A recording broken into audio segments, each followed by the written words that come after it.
The 23rd of July 2018 marked the lives of many people in Greece. The memories and the images of the fire will be haunting thousands for many years, especially those who went through this nightmare and survived. The mega fire swept through Neos Voudjas and Mati and left behind only destruction and grief. Officially 99 died and hundreds were wounded. Kylie Agnostou and her son came from Dubai, where they were living permanently, to spend the holidays in Mati. They both got away from the flames literally last minute.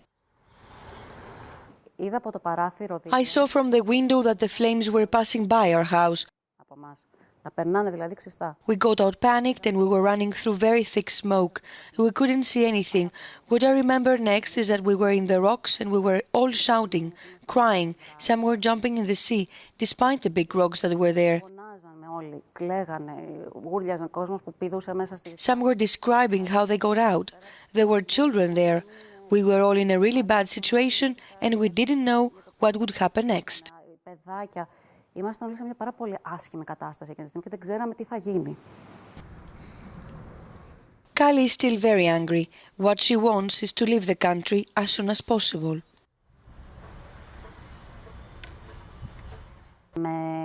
I'm really annoyed by the fact that I need to stay in the country at least for a couple of years for my rehabilitation.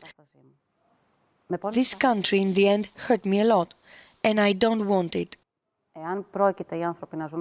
If people here keep living this way without changing their mentality, I don't want this country.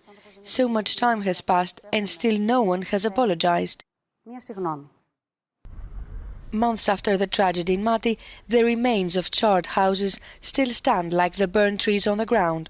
But the government still hasn't clarified the terms under which the people in the fire-stricken areas can start rebuilding. After a long period of waiting the last weeks, the authorities finally started the demolition of the houses that are unfit to live. Vasilis Kanelopoulos watched the house of his childhood years being demolished alongside his family.